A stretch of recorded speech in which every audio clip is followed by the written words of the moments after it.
Olá, sejam bem-vindos ao nosso podcast desta segunda-feira, ou seja, não sei nem o número que está. Qual é o número que está, hein? Deste sábado. Deste sábado, qual? 67, olha aí, 67, foi o 66, eu nem lembrei que era 66, olha, mas esse é o nosso podcast de sábado e é o 67. Que Deus te abençoe. Nós vamos discutir hoje a respeito de vida após a morte. Nós vamos nos lembrar, não vamos nos lembrar desse tempo em que passamos, assim como nós nos lembramos da nossa infância, nós também lá na eternidade iremos lembrar. Eu acho que se não lembrasse também não teria sentido, né? Há alguma coisa que a gente não sabe o que passou, ficaria assim... sem graça, vamos dizer assim. Lógico que estou falando alguma coisa desse sentido, que a presença de Deus é algo magnífico, extraordinário, mas se você não sabe de onde vem e a tua existência, a tua história, que é tão importante para nós humanos, eu acredito que lá também será dessa maneira. Porque aí sim vamos ter sal, vamos ter conversa, vamos lembrar dos profetas, vamos lembrar das pessoas, vamos lembrar das situações todas. Então eu te convido para estar conosco até o final do programa, pois hoje nós vamos falar nessa área. Que Deus nos abençoe, que o Pai Eterno nos ilumine para usar os nossos lábios. E você aí pode interagir conosco e aí fazer as perguntas que nós vamos estar respondendo a vocês. Um abraço e que Deus abençoe. Vamos juntos. E é por isso que eu estou aqui com o pastor Alexandre Lemonte, para que ele possa também estar discutindo isso. Ele vai fazer as perguntas, se eu não souber, eu passo para ele e aí ele responde, porque se tem alguém que sabe, ele sabe.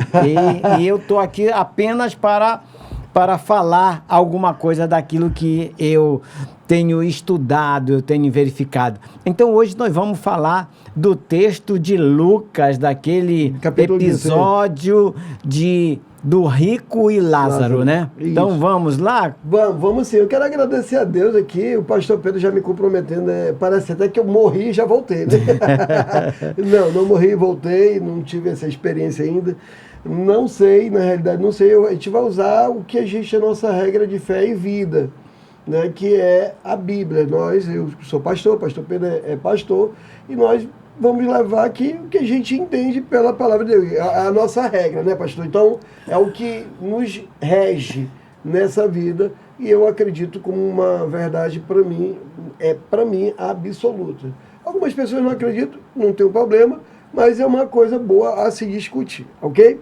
E eu vou ler aqui para vocês o texto, só para vocês terem ideia, para ver o que a Bíblia fala. Isso é alguns dos textos, tá, pastor?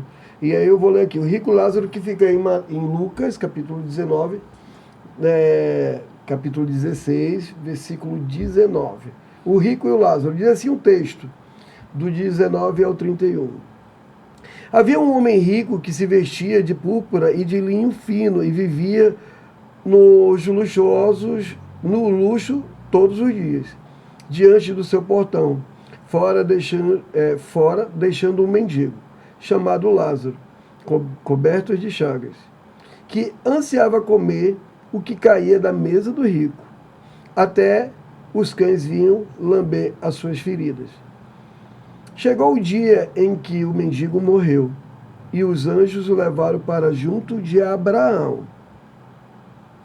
O rico também morreu e foi sepultado no Hades, onde estava sendo atormentado. E ele olhou para cima e viu Abraão de longe, com Lázaro ao seu lado, né? Então chamou: Pai Abraão, tem misericórdia de mim, e manda que Lázaro molhe a ponta do dedo na água e refresque a minha língua, porque eu estou sofrendo muito neste fogo. Abraão, porém, respondeu: Filho, lembre-se de que durante a sua vida você recebeu coisas boas e Lázaro coisas más. Agora, porém, ele é consolado e você é atormentado. Além disso, entre vocês e nós há um grande abismo. de forma que os que desejam passar para o outro lado, para o seu, ou do seu lado para o nosso, não conseguem. Ele respondeu: então te suplico, pai, manda Lázaro ir à casa do meu pai, pois tenho 5 irmãos. Deixa que ele os advirta, a fim de que não venham também para este lugar de tormento. Abraão respondeu: eles têm Moisés e os profetas, que o ouçam. Não, pai Abraão, disse: se alguém entre os mortos for até eles, eles se arrependerão. Abraão respondeu: se não ouvem a Moisés e os profetas, tampouco vos deixarão convencer, ainda que suscite alguém dentre os mortos. Muito legal. Muito então, legal, muito isso aí legal, já muito tava- bom, porque o que acontece?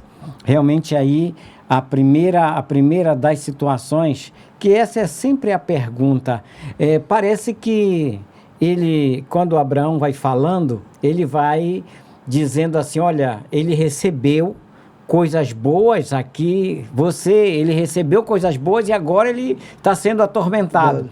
E o outro não recebeu, que estava lá pobre e ansiava, mas hoje ele é consolado e ele é atormentado. O que essa palavra, tirando ela do contexto, ou colocando ela aí, se você tira ela do contexto, por que um foi condenado e o outro não foi? Eu gostaria que você me respondesse aí. É porque um recebeu e o outro não recebeu? É o que o texto está dizendo, me diga aí. Na realidade, o texto propriamente diz que um era rico, aparentemente, se eu for levar o pé da letra, da forma literal, parece, né, que ele está dizendo que o cara, porque era rico, foi condenado. E não é verdade sobre isso. Ele só está dizendo, olha, você teve muito, você comeu bastante, mas ele, o rico, deixou o pobre fora do portão. No texto está dizendo que ele deixou o rico fora, o pobre fora. Então, tipo assim, por mesquinharia, ele deveria, que eu não conheço quem era o rico, né? Mas ele deveria ter uma vida que não era tão de compaixão. Era um cara que deveria viver a vida dele, poderia ser ranziza, poderia ser alguém ruim, que é ao ponto de ser condenado. Não por ele ser rico, porque senão a gente vai entrar naquela teoria, né, que é a do fatalismo, que o cara ser rico, quem é rico, aí já pega junto com o texto lá do jovem rico, né, que não quis doar tudo para os pobres. Isso é uma mentira. Isso, cada um tem uma história separadamente. A do rico, o que eu entendo aqui, é que o texto começa já dizendo assim, e o rico tinha tudo e deixava o pobre, e no caso que era Lázaro, fora do portão. O que o texto está dizendo? É que ele poderia ter dividido com alguém. Eles se conheciam. Sim. Ele passava pelo portão. E aí que a gente entra na investigação da palavra. Ele conhecia. Ele passava por lá. E ele via por que ele não chamava uma vez. E aí Deus olhou com misericórdia, e aí entra aqueles velhos textos, né? Que se Deus usar, ele usa de misericórdia, não é verdade, para quem precisa de misericórdia. E quem não precisa, quem não usa de misericórdia para com alguém, também não vai merecer essa misericórdia.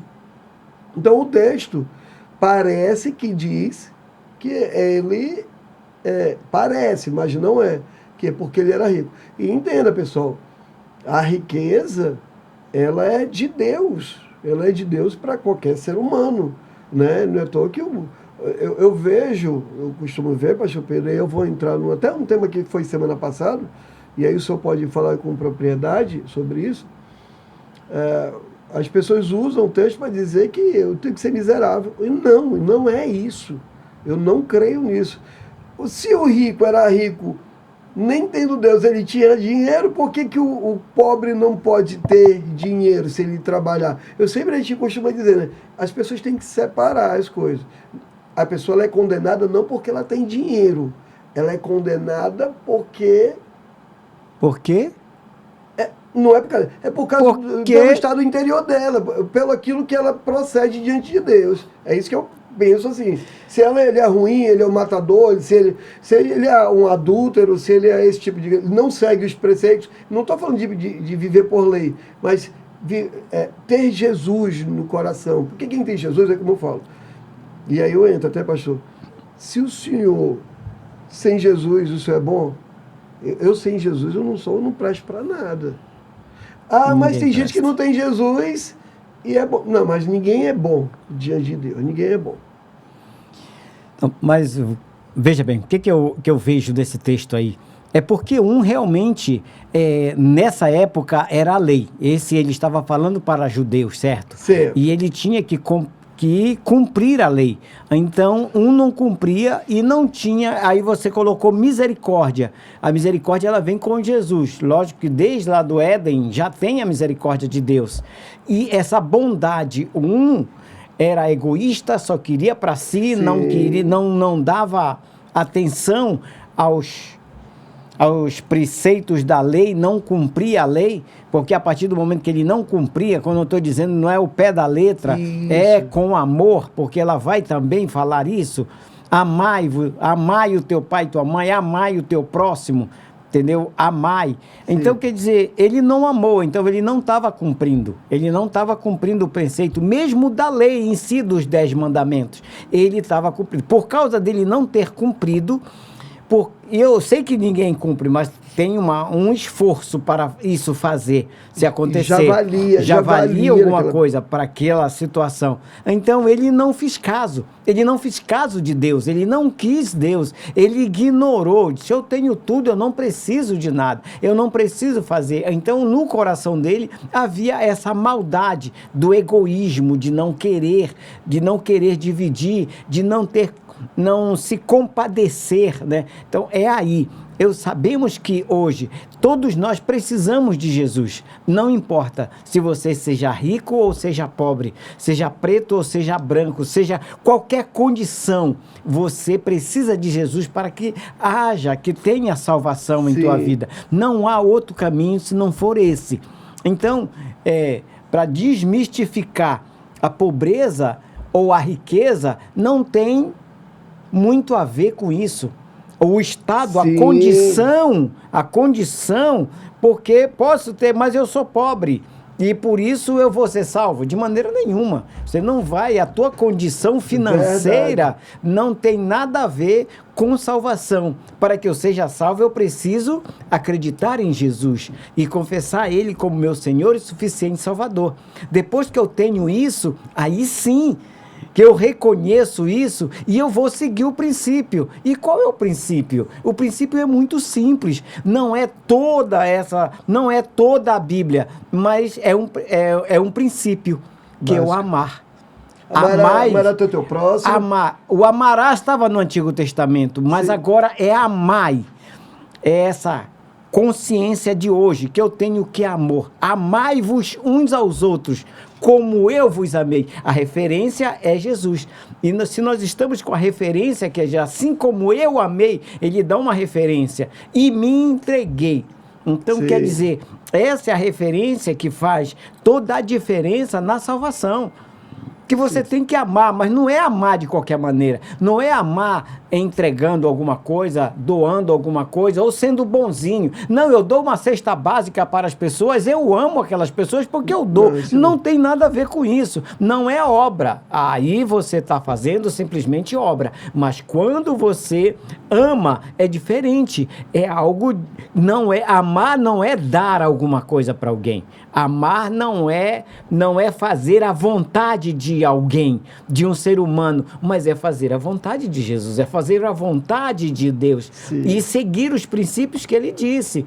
Então eu tenho que honrar, eu tenho que respeitar, eu tenho que seguir esses princípios que estava escrito na lei da pedra, mas que hoje na lei do entendimento, na tábua do nosso coração, ela deve ser enfatizada. O que você me diz sobre isso? Não, aí o senhor falou a palavra-chave, né? esse princípio já vem lá em Deus. Era a mesma coisa. A pessoa não mudou. Não mudou nada. Independente se ele está lá no Antigo Testamento e vivia por lei, Sim. mas eles tinham que ser pessoas que tinham que amar o próximo. Sim, já está escrito lá. Já está lá. Já está lá, honrar o pai e mãe, amar o teu próximo. Justamente. Aí Jesus só resume: amar a teu Deus de todo o teu coração, de todo o teu entendimento, e o teu próximo como a ti mesmo. Como a ti mesmo. Resumindo, já está toda lá no decálogo, já está lá.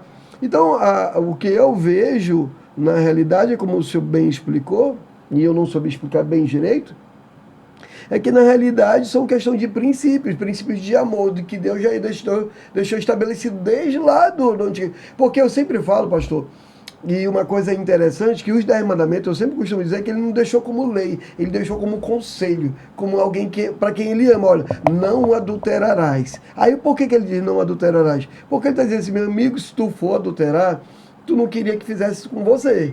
Então, não faça com outro. Se tu adulterar, o cara vai te matar, tu vai acabar morrendo. Então, quem não paga a dívida, o cara vem e cobra. E é simples, são conselhos. Eu vejo, por mais que esteja lá escrito como leis, mas eu vejo como o amor de Deus deixando para conosco, sabe? Para que a gente viva, porque só não cobiça a mulher dos outros quem tem amor pelo próximo. Não é verdade? E por si também, né? Porque quem planta colhe. É verdade. E sabe como é que eu chamo a Bíblia? Quando eu não chamo ela de Bíblia, Sim. Eu chamo, sabe de quê? De uma carta de amor. Oxe, verdade. É uma carta de amor. Deus escreveu para nós tudo aquilo que Ele queria que nós fizéssemos. Quer ir bem sobre a face da terra? Escolhe o bem para que te vá bem. Eu digo que Ele faz uma pergunta de múltipla escolha, só com 2 respostas. Aí Ele ainda marca a certa. Ele diz, eis que te coloco diante de ti o bem e o mal. Escolhe o bem para que te vá bem. Quer dizer, ele já marca lá, ele já está dizendo, ele já está mandando, ele faz as 2 perguntas e marca para a gente qual que a gente deve seguir. O interessante é que esse texto, pastor, e ele faz, existe vida após a morte. Para mim, e até eu trazer um dado teológico aqui para vocês, quando eu digo teológico, é de cunho sobre teologia, realmente. E existe uma regra que o pastor Pedro também sabe, ou sabe, não lembra, ou lembra, que diz assim, toda vez que Jesus fala nomes em parábolas, ele está falando que a história é real. É como isso é uma regra da teologia. Sim. Claro, pode ser humana, mas tem poucas parábolas com nomes. Então, é sinal que aquilo ali é real. É algo do que ele vivenciou, daquilo que ele vê espiritualmente. Isso me lembra de uma... A minha filha passou, pastor, e eu vou contar essa história aqui que é bem legal. Ela passou para a faculdade com 15 anos para fazer matemática na Federal. E aí eu fiquei preocupado, né? Porque minha filha é cristã. Não foi bater um ano. Um ano depois ela já virou ateia. Já não acreditava mais em Jesus. Com 16 anos já não acreditava mais no inferno. Aí eu peguei e falei para ela, e por isso que até decorei o texto de René Descartes, né? E eu fui estudar para mim poder conversar com ela. E eu digo assim, vem cá, minha filha. Eu peguei o isqueiro e risquei o isqueiro debaixo do braço dela. Foi uma coisa assim, mas não ia queimar, claro, ela. E eu disse, olha, se eu queimar por 1 hora aqui o teu braço, tu vai gritar, tu vai doer, não vai? E depois a ferida vai passar 1 mês, até 1 minuto, vai ser uma dor horrível para ti. 1 minuto de queimar o teu braço. Mas por que você vai fazer isso? Só para entender. René Descartes, ele fala sobre isso. Que ele diz, se penso, logo existe. Era essa dor que o jovem rico, o rico, ele sentia lá embaixo, ele sentia sede, ele estava consciente. Naquele dia eu ganhei minha filha de volta. Que ela disse, é verdade, pai. E se eu falei, filho, então não deixe se abandonar, porque nós temos uma regra de fé, de vida. Porque o que acontece, pastor? O texto é para justamente, ele tem 2000 anos esse texto, é para desmistificar mesmo essas pessoas que são contemporâneas, porque mesmo que fale de René Descartes, ele vai falar do lado humano 1300, 1400, e o cara é contemporâneo nosso, bem dizer. E Jesus já vem falando isso muito antes do que sobre essa situação da consciência. E mais me vale uma coisa que o próprio rico, ele fala sobre que a gente fala, o texto não diz que o Lázaro fala, mas ele pede, diz assim, olha, Senhor, vai lá, pede para Lázaro voltar lá de cima, né, como se fosse um abismo entre em cima e embaixo, para que ele fale para os meus irmãos lá, Aí Jesus, não vou pedir para ele. Então, o sinal que ele só não falou, mas ele estava consciente que ele podia falar. Ele vê de um abismo para o outro. Aí agora me veio uma dúvida. A gente pode ver, será? Eu acredito que a gente vai poder ver no mundo espiritual, né? Eu não sei, eu não lembro agora o texto, mas depois do juízo final, no tempo em que o inimigo ficar preso, ele vai ter um monumento do sofrimento diante das pessoas, para que eles nunca esqueçam que se eles tivessem desobedecidos, eles poderiam ir para lá naquela do 1000 anos, depois do 1000 anos, depois da situação lá, que vai ser solto novamente o inimigo, e ele vai depois voltar. Depois da grande tribulação. Da grande tribulação e tal. Então, quer dizer, com certeza tem essa consciência, tem essa situação. Não acaba, não aniquila. Ele vai ser eterno. E será eterno. Eu não posso usar aquele termo que vai dizer que ele vai queimar a terra até não restar nem raiz nem rama. E a Igreja do Sétimo Dia acaba usando isso como que, olha, quando acaba que não vai haver nem raiz nem rama, ele coloca isso como na alma do ser humano, que ela vai ser extinta e não vai ter mais consciência de coisa nenhuma. Já creio que isso aí seria uma questão mesmo material, né? Mas não espiritual, porque aquilo que é espiritual, ela é eterna, a alma ela é eterna. Exatamente. Então, não se acaba de maneira nenhuma, não é eterno. E o que é eterno, a própria ciência, ela vai dizer o que é eterno. É aquilo que não tem começo e nem terá fim. Então, é isso. E como nós somos nós viemos do Senhor através do sopro eterno que é dele, do fôlego divino que nos deu, então isso não vai acabar nunca, não acaba. Aquilo que é perfeito, criado agora, em Deus, não acaba jamais. Agora, isso é alma, isso é consciência, isso é... Sim. É o que nos faz, é o que dá vida a esta matéria, né? Essa matéria move, né? Que é o que move. É aquela centelha de vida que os cientistas já fizeram, né? Na hora que a pessoa morre, sai algo dentro, e a partir dali dele é uma energia, e a partir dali ele não se move mais, não tem nenhuma situação. Para vocês pesquisarem, pesquisa no TikTok, existe uma centelha de vida quando o óvulo é fecundado. Você já viu? Certo, sim. Você já viu? Sim. Quando o espermatozoide entra no óvulo, pastor, ele emite uma luz. É como se fosse ali começa a vida. Exatamente. Então é a centelha de vida mesmo, naquela hora. Só que o que eu quero falar aqui agora, antes de ter caído ali, e... eu quero falar daquilo que explodiu minha cabeça ainda agora aqui, que eu falei para o senhor. O abismo. Fora o abismo, mas o que me fez também pensar, até para desmistificar muita gente que acha que ser pobre vai morar no céu, o que o senhor falou. Isso me chamou a atenção. Se ser rico leva para o inferno, então ser pobre leva para o céu?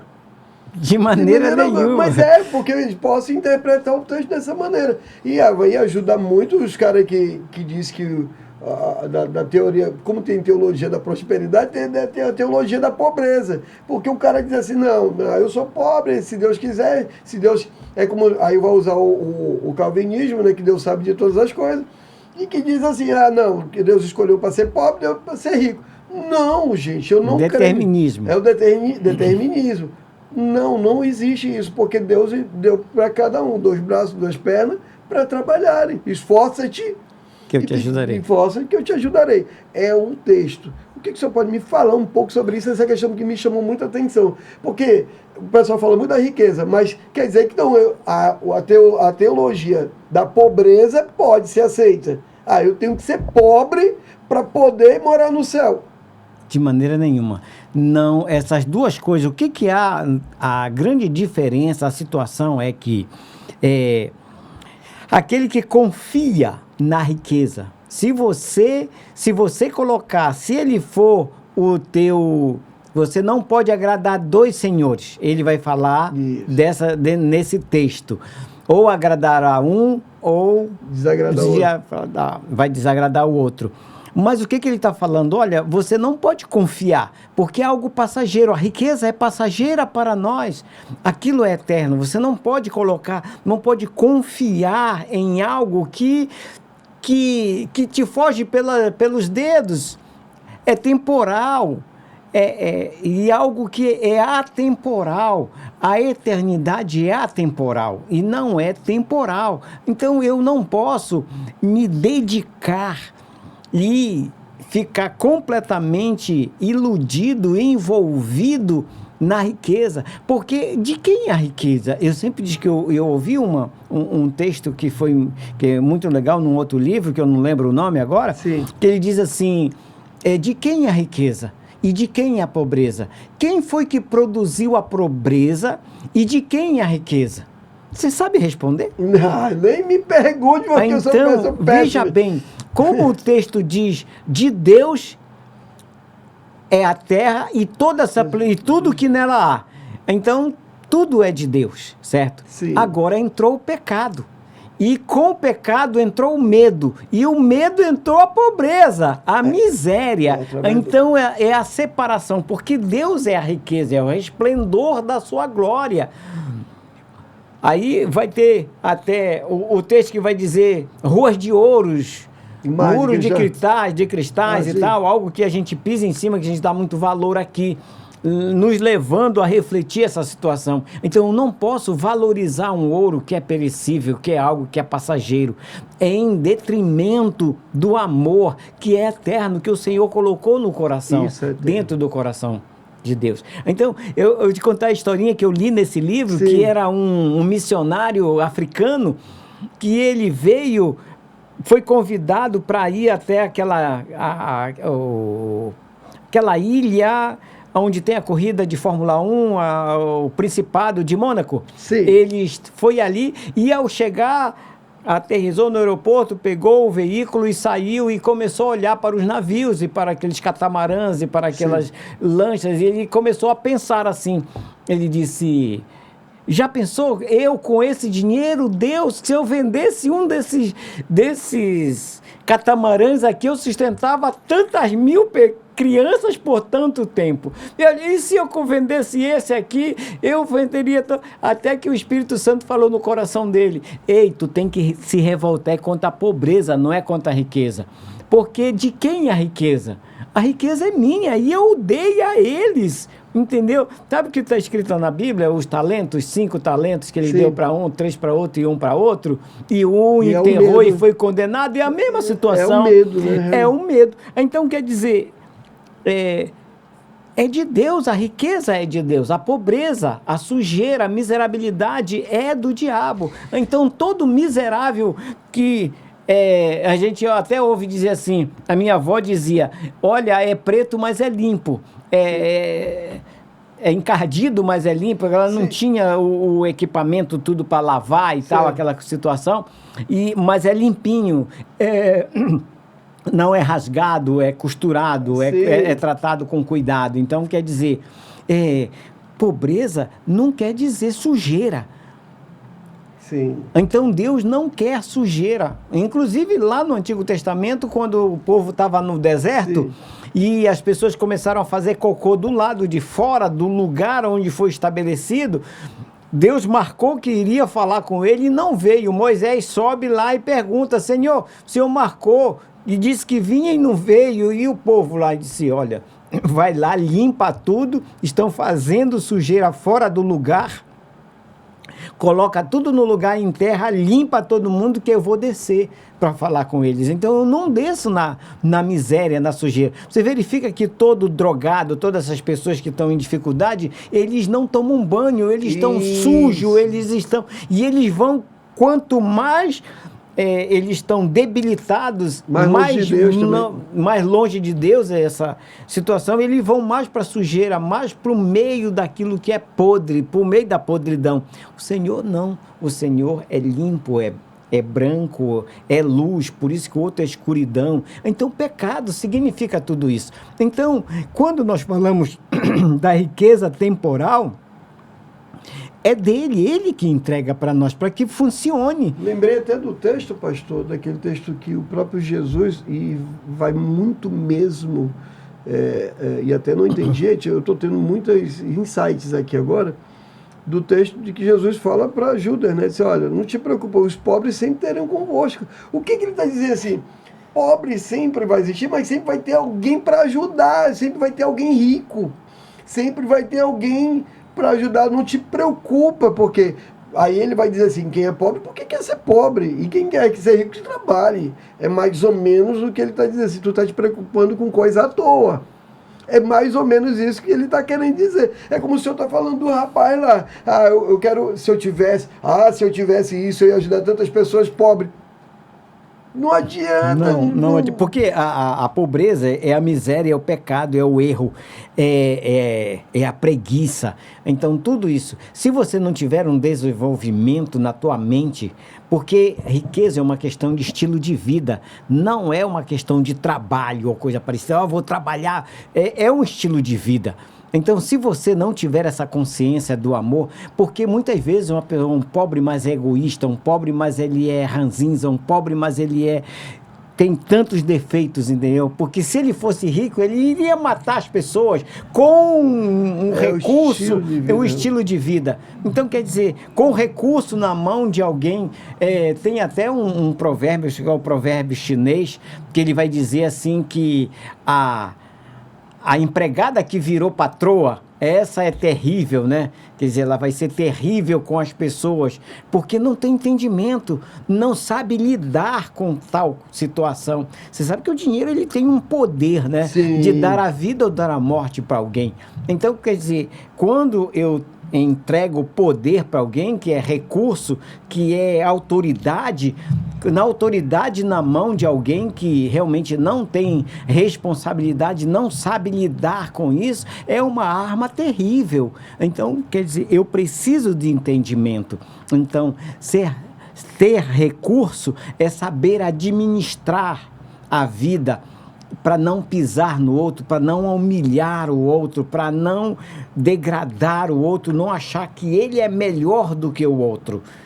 Foram entendimentos e oportunidades diferentes uma da outra, para que esteja. E foi assim que o Senhor colocou. Quando entrou o pecado, entrou a pobreza, entrou a miséria. Sim. Por isso que ele diz, enquanto há mundo, vai ter essas pessoas sem entendimento, que não conseguem entender, que não conseguem discernir entre o braço direito e o braço esquerdo. Então a pobreza, na verdade, é distanciamento de Deus, é falta de entendimento. Não quer dizer recurso financeiro, ouro ou prata, não é disso. Sim. Que se está falando. Na realidade, o que eu estava... Só para você ter ideia, eu tenho um amigo pastor, eu esqueci o nome dele agora.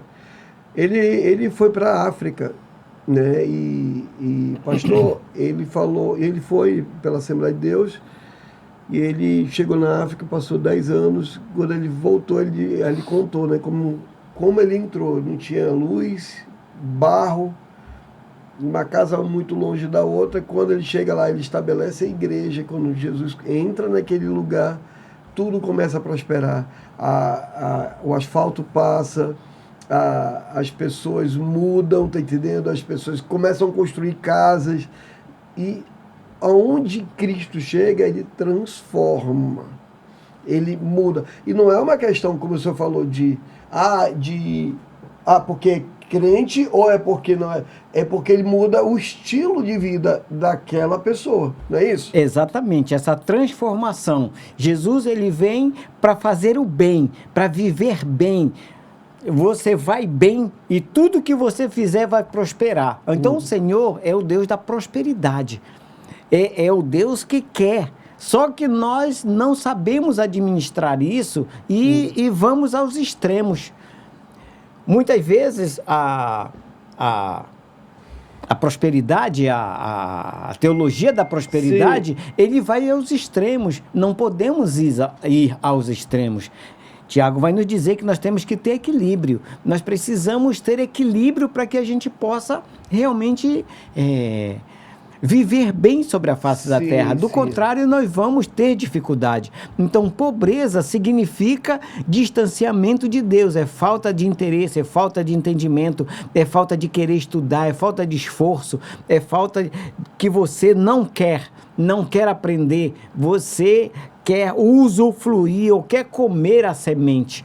Então, dificilmente alguém pode suportar por um tempo para ter alguma coisa a mais ali. Ele come a semente, ele pega o seu capital e acaba comendo o capital dele. Ele não tem esse discernimento de plantar e esperar a colheita. Ele quer comer a semente. Se ele comer a semente, não tem o que ele plantar. E se ele não plantar, ele vai depender do outro que plantou. É entendimento. Cada um tem o entendimento. E a pessoa que não quer ter o entendimento, que quer usufruir sem poder ter, não tem o entendimento de como eu faço para ter alguma coisa. Eu preciso abrir mão por um tempo para que eu possa usufruir daquilo que eu apliquei.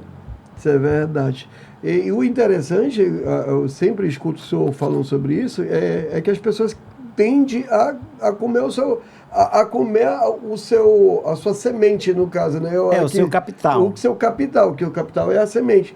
E acaba que você não guarda, não quer esperar, não. Se você guarda agora, daqui a 5 anos, você vai ver quanto que tem daqui a 5 anos. Mas é o natural isso do ser humano. Por isso que os pobres sempre tendem conosco. E isso é libertador, isso. Deixa eu falar uma coisa aqui para o senhor. Porque o rico se preocupa com seus irmãos após a morte, né? Ele está consciente, a gente já falou, e ele quer que Lázaro venha. E aí a Bíblia fala que o rico está no lugar de tormento e Lázaro está no seio de Abraão. E existe o abismo, que aí eu acabei de aprender, que é a palavra de Deus. Morreu, segue-se o juízo. Ele não pode descer, quem está lá em cima não pode descer para pregar, que ele não autoriza que pregue lá para os irmãos dele, e nem ele pode voltar. Aí acaba também com a teoria espírita, que existe alguém que morreu e vai lá aparecer aquela alma e vai falar, olha, sai daí, ou os anjos de luz, que é os guias, ou esse tipo de coisa. Quem está lá em cima não pode descer, e quem está embaixo também não pode subir.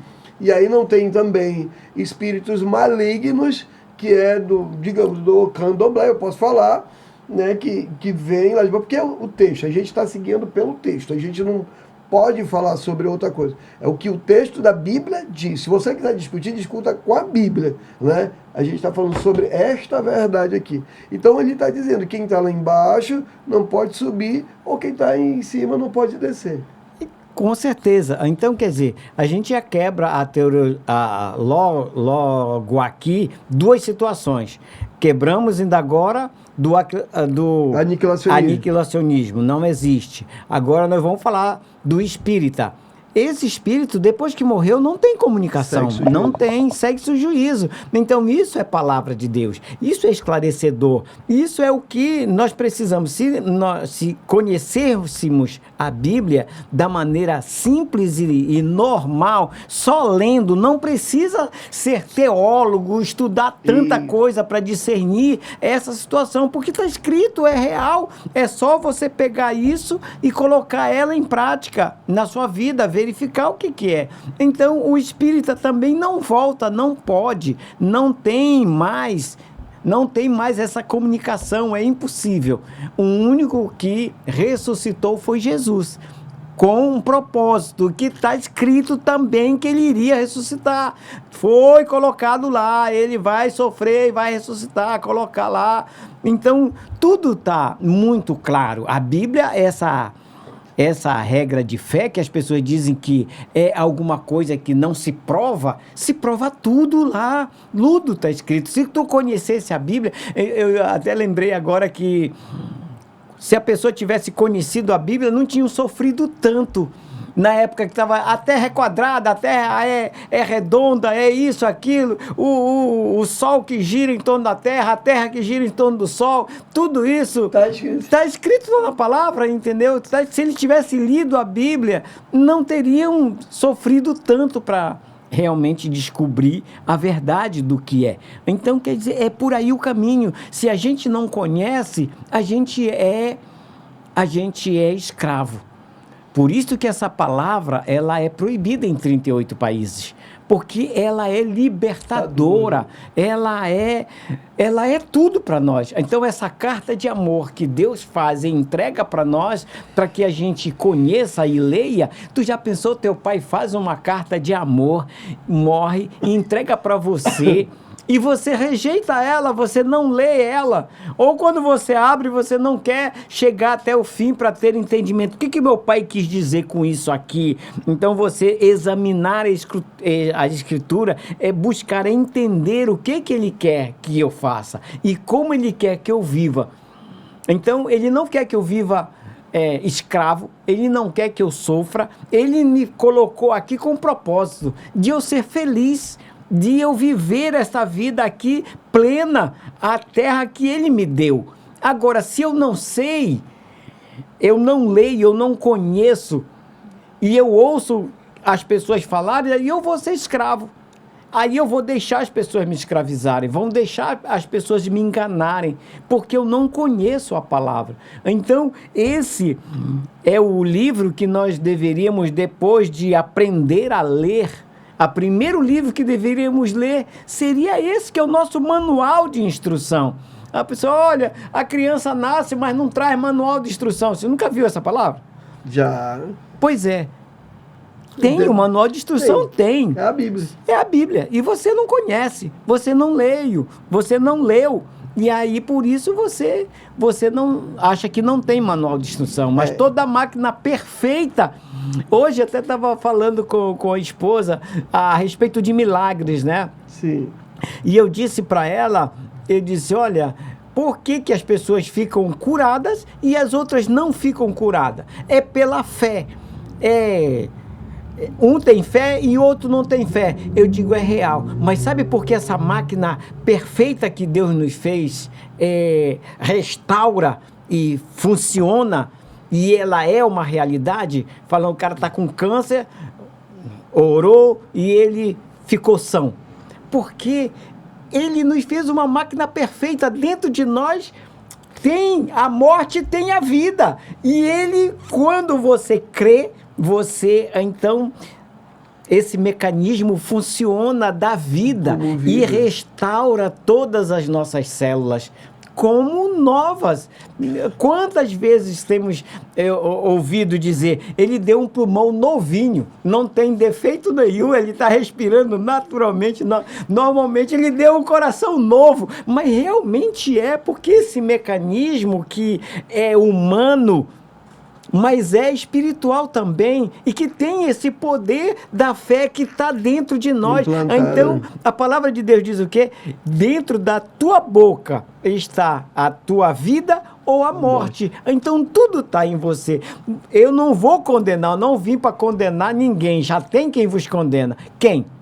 A nossa própria palavra. A nossa própria boca. É isso que nos condena. Nada além disso. O interessante que o senhor está dizendo, e isso eu fico refletindo, é porque o nosso corpo, se alguém está com problema de depressão, ele está se achando para baixo, Sim. O sistema imunológico baixa, vai procurar a morte.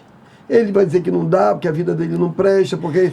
Agora, se ele tem a palavra de Deus implantada dentro dele, cheio de vida, que eu posso ser curado, eu vou ser curado, Deus pode me curar, Deus pode fazer. Ele pode até cair, mas ele pode ressurgir. Sim, entendeu? É natural. Até normal. Até porque a chuva cai para o justo e para o injusto, né? Uns são, outros não são, independente de qualquer coisa. Mas o importante é como o senhor está falando realmente. Depende muito do ser humano, da fé que é implantada dentro dele. Daquilo que ele acredita também. Porque aí a gente nasce perfeito. A gente nasce perfeito. Sim. E as imperfeições da vida, o medo, que aí é o medo, que sempre é o medo que atrapalha a gente, não é verdade? E vem as coisas da vida, tudo aquilo. Acaba que aquilo ali te domina. E aí acaba que é verdade, eu vou morrer. E aí acaba que morrendo, né? Porque o medo, vamos dizer assim, é a primeira consequência do pecado. A primeira consequência do pecado é o medo. Você vê que quando Adão peca, e aí ele vê Jesus, os passos do Senhor chegando, e aí ele pergunta, Adão, aonde tu estás? Sim. Se eu estou aqui, Senhor. Mas por que tu te esconde? Eu vi o Senhor chegando e fiquei com medo. Então a primeira consequência do pecado é o medo. E o medo é insegurança. O medo é você não ter certeza que vai acontecer. O medo é falta de fé. O medo é uma desobediência, que é uma consequência de uma desobediência. Eu estava olhando aqui o texto e... Vamos lá? Não, vamos voltar para o texto? Não, mas a gente está no texto. Porque o que acontece? Isso fala de dureza de coração. O rico e o Lázaro, lá no final daqui das perguntas, está dizendo bem assim, ó, existe uma dureza no coração do ser humano, por quê? Porque ele fala, ó, eu posso, manda Lázaro lá pregar, falar, né, para eles. Ele disse, não adianta, se eles não ouvem Moisés e os profetas, não vão se converter nunca. Não é a questão de quem vai vir lá do céu ou algo espiritual aparecer para eles, não vão se converter. Agora vamos lá para a palavra. Quando ele diz, se não ouvirem Moisés e os profetas, o Moisés estava vivo nessa época para ele poder ouvir? Não. E o que era que estava lá? A palavra. Já eram os 5 livros que estavam lá. Isso. Entendeu? Do Alcorão. A Bíblia já estava lá. O Alcorão já estava lá. Que é os 5, que é a Bíblia, que é os primeiros 5 livros, estavam lá. Se eles não ouvirem, quando a gente abre a Bíblia e vai ler, é Deus falando com a boca de Deus aberta, né? O Pentecostal vai falar disso, isso. A boca de Deus aberta. Então, se ele não ouvir aquela voz que está lá, olha, está escrita lá no seu entendimento, se ele não acreditar nisso, não vai adiantar. Não vai adiantar ninguém ir lá, porque ele não vai ver. Ou seja, onde que ele vai ouvir Abraão, se Abraão já havia morrido? Isso é verdade. Ele está lá com a palavra. Os 5 livros estavam escritos. E essa é a voz. Sim. Ele que tem que ouvir aquilo que está escrito lá. Então, aquilo é vida. Então, é esse o caminho que ele está falando. Não adianta, porque não vai funcionar. Não vai acreditar.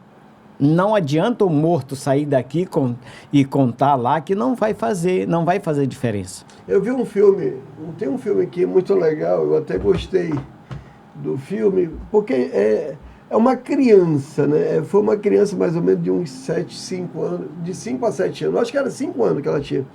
É um filme de fatos reais, pastor, que é O Milagre no Paraíso. Se alguém quiser ver, pode ver depois, é um filme cristão. Uhum. Sobre uma experiência de uma criança que morre e ela vai para o céu. Ela vai para o céu, né, para o céu de Abraão, ou seja, o que for. Lá ela vê Jesus, ela vê as pessoas que morreram, o avô dele, se eu não me engano assim. E até me lembro que é uma coisa bem engraçada, que ela escuta que os anjos cantavam a música do Fred Mercury, lá dizendo, Hero, Hero, Rock and Roll. Sabe, então, só para você ter ideia, é uma criança, ela não tem consciência do que é certo, do que é errado, ela não tem experiência de vida, vai ver que ela gostava da música, né? Mas ela teve uma experiência e ela ressuscitou essa criança, na realidade. Então Deus, ele sempre vem provando que ele existe, entendeu? Ele sempre vem mostrando através de pessoas do improvável, o Lázaro, na verdade, não foi o Lázaro, porque é esse outro Lázaro, que é o amigo de Jesus, morreu e ele ressuscitou Lázaro, né? Após 3 dias também, 4 dias. 4 dias. E ele com certeza deve ter tido a experiência, né? Não falou, não contou na Bíblia, não tem nada, mas existe essa consciência, a Bíblia relata, e para quem quiser, você que está aí, que tem dificuldade ou tem a dúvida, a gente está aqui para explicar para você. Jesus, ele é tão perfeito que ele deixa isso tudo para mim e para você, para que a gente venha ser liberto dos medos, porque tem gente que tem medo de morrer, sabe? Tem gente que tem pavor de acontecer alguma coisa. Não gosta nem de falar na morte. Nem de falar na morte. E isso, Jesus, ele nos conforta. Eu hoje não tenho mais tanto, eu não tenho medo. Até porque, para mim, não tem mais problema se eu vou morrer hoje, amanhã, se eu vou... Claro, eu já orei e sou muito honesto. Senhor, eu quero viver um pouco mais, porque eu quero ver meu neto, a gente está falando da vida daqui. Quero ver meu neto crescer, quero ver meu filho crescer, que está vendo aí. E é esse tipo de coisa. É como o senhor, eu quero trabalhar um pouco mais para poder deixar alguma coisa a mais para os filhos, né? Sempre a gente está trabalhando com um propósito. Mas medo, eu não tenho medo de morrer. Para onde eu vou? Eu sei onde é a morada, porque Jesus me comprou com o seu sangue. E isso, depois que ele comprou, não tem como eu vou pedir o dinheiro de volta. Não, ele já comprou, é dele. Nós somos propriedade dele. E aquele que está em Cristo e crê nisso, aceitá-lo como Senhor e Salvador da sua vida, vai morar no céu. E é certeza, meu amigo. Então, é nisso que eu creio, como disse Paulo. Porque porque morrer para mim é Cristo, porque morrer para mim é Cristo, viver é lucro, tá entendendo? Se eu estou vivo é porque é lucro, mas se eu morrer para mim é Cristo, eu vou estar com ele, diretamente com ele, abraçando. Eu vou logo, a primeira coisa diz a Stephanie, começa, Senhor, por que isso? Ela começa a ter umas perguntas, mas por que aconteceu isso? Porque só pergunta velha besta. Mas a primeira coisa que eu vou fazer é dar um abraço nele, dizer que eu amo, porque esse é meu intuito, é de vê-lo, de abraçar, dizer o quanto eu amo ele. Por incrível que pareça, não é nem tanto pelo conforto, ou porque vou estar livre da ira futura. Não, é porque eu quero, é porque eu amo. Por ele, realmente. Realmente a morte é algo inevitável, né? E aí nós estamos falando de uma morte aqui da matéria, né? Quem conheceu Jesus, quem tocou na árvore da vida não morre, certo? Não vai morrer, vai passar pelo processo de sair deste corpo matéria, que eu acho que já até falei isso, que antes do pecado não teríamos uma matéria, era uma matéria perfeita, ou era uma energia perfeita. Sim. Que estava sobre a face da terra. O homem, como é uma energia perfeita, que não apodrecia, que não sentia dor, eterno. Que não... Ele era eterno. Ele continua sendo eterno, só que entrou o pecado, e aí nós nos transformamos naquilo que Jesus molda, que é do pó da terra. Sim. Então, depois do pecado, materializou-se, e nós estamos assim para passar esse processo. E nós vamos passar pelo processo, então vamos encontrar a morte. E dentro desse período de tempo, do momento em que nascemos até o momento em que morremos, nós vamos nos deparar com a verdade. Ninguém, a palavra do Senhor vai dizer que ninguém vai chegar diante dele enganado, certo? Todos vão ser esclarecidos.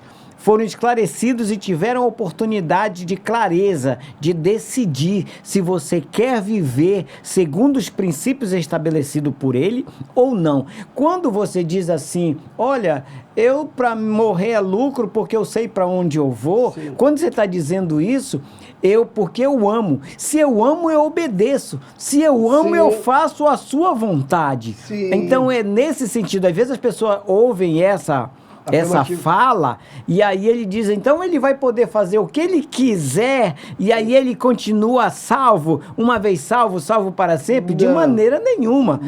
Não é porque eu amo.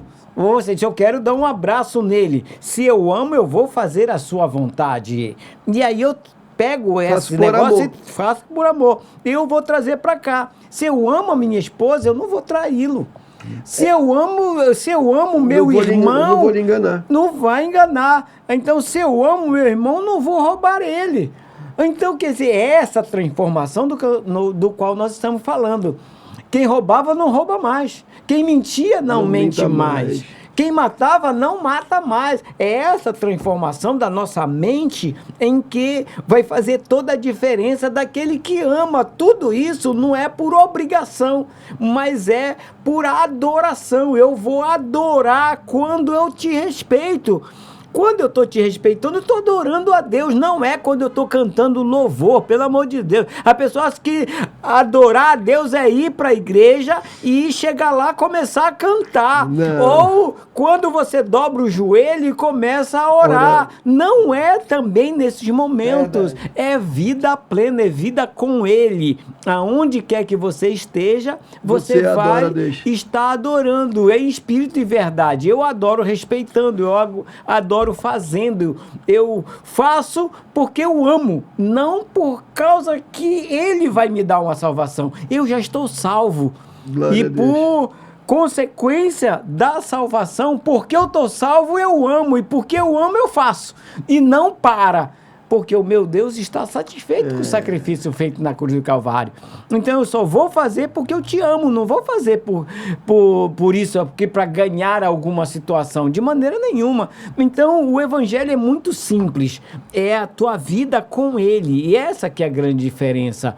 Isso é guardar tesouro no céu, é você ajudar o teu próximo porque você está amando como a você mesmo. É você ajudando que você vai contribuir para uma vida melhor, para uma transformação melhor. Eu vou te ajudar a tu compreender as situações para que eu possa viver bem sobre a face da terra. Eu vou viver bem aqui e ainda vou ter uma grande recompensa, viver com Ele na eternidade, porque soube amar, porque compreendi e pude viver bem sobre a face da terra. É isso que é o amor de Deus para nós. Não é mais obrigação. Então essa que é a grande diferença da lei e da graça. A lei obrigava. Na graça, não sou obrigado, eu faço porque eu amo, eu faço porque eu gosto, eu faço porque eu quero, é decisão minha. Eu não bebo mais cachaça porque eu amo, por amar. Eu não quero ficar tonto, eu não preciso disso, eu não preciso fazer isso, eu não preciso de nenhuma outra situação para me alegrar. Eu me alegro nele, porque a presença dele, a abundância de alegria. Então eu não tenho por que ficar depressivo, porque eu estou na presença dele. E se eu estou na presença dele, eu não estou triste, porque depressão é sinônimo de tristeza. Então, você vai me falar isso. Assim, glória a Deus. Vamos lá. Não é por nada, não. O pastor falou tão legal agora, ele resumiu tudo em Cristo Jesus. E isso é fantástico. Eu acho que se eu passar daqui, eu estrago, entender como diz o pessoal. Na realidade, pessoal, o que eu quero deixar para você: ame Jesus. Eu não sei se é porque o pastor Pedro já sabe, eu também já sei. É simplesmente, eu acho muito simples. Tem gente que diz assim, muito crente que diz assim, é difícil servir Jesus. Não é nada difícil. Por isso que eu digo sempre, a minha cruz é de isopor. Pois é verdade, a cruz do pastor ainda tem rodinha. Mas assim, é muito fácil servir Jesus, porque é simples para mim, na minha cabeça e na cabeça dele, é simplesmente: nós devemos amar. Eu sirvo Ele porque eu sou grato, porque Ele é meu amigo, sabe? Porque Ele me criou para me salvar. E isso é um amor. Porque lá atrás eu já era condenado, fui condenado, nasci no pecado, como diz Davi. Né? E no pecado eu vou morrer. Exemplo. Mas Ele vem lá e muda essa história toda. Eu só tenho que ser grato a Ele. É por isso que eu também o amo, eu sirvo Ele. Por isso que eu procurei, como o senhor falou, transformação da mente. E isso mostra que, aí eu vou entrar no texto, que o Lázaro talvez poderia ser pobre realmente, mas a confiança dele estava onde? Talvez em Cristo Jesus, em Deus, no caso, que ele fala a história de Deus, de seio de Abraão, né? E E o rico estava lá, na força do próprio braço. Eu posso, eu faço o que eu quero, é egoísta, o cara era aquilo e tal. Então, a gente vê a troca de valores. Mas isso não importa. Tanto pobre quanto rico, você tem que amar a Jesus. E aí a gente vai voltar no textinho que a gente falou na semana passada. Amarás o teu Deus de todo o teu coração, de toda a tua alma e de todo o teu entendimento. Fora isso, acabou. É só amar, é só amar. Gente, vida após a morte. Existe? Existe. Nós trouxemos um texto aqui para você, no nome de Jesus. Medite, sabe? Lucas capítulo 16, versículo 19 em diante, até o 31. Quero passar aqui para o pastor Pedro, se ele tem alguma consideração, foi bem legal. E gente, à vontade de falar mais, não sei se ele quer falar mais, mas o senhor porque você... Como ele disse, que foi resumido, bem legal. E então, porque foi resumido, então a gente termina realmente aqui. Porque senão a gente acaba... Como aqui na igreja diz assim, o que passar disso o que passar disso porque foi perfeito o pastor Pedro falou, foi perfeito. O Espírito Santo de Deus é maravilhoso e ele deu esse entendimento, como Paulo vai dizer, né? Que orem para que através da minha boca seja falada a tua palavra. Amém. Então é isso que a gente quer. Que Deus nos use. Deus nos use. Pai Todo-Poderoso, obrigado, Senhor Jesus. Obrigado por essa tarde, por estarmos aqui, Senhor, e falando do teu amor, falando daquilo que realmente importa, aquilo que está dentro do nosso coração, porque é assim que o Senhor diz, a tua boca fala do que o teu coração está cheio. Amém. E nós nessa tarde, Pai, derramamos aqui a tua palavra, Pai, que é lavar e que possa, Senhor meu Deus, florescer no coração daquele que verdadeiramente quer e deseja estar contigo na eternidade. Amém e amém. E amém. Muito obrigado e que Deus te abençoe. Glória a Deus. Aleluia.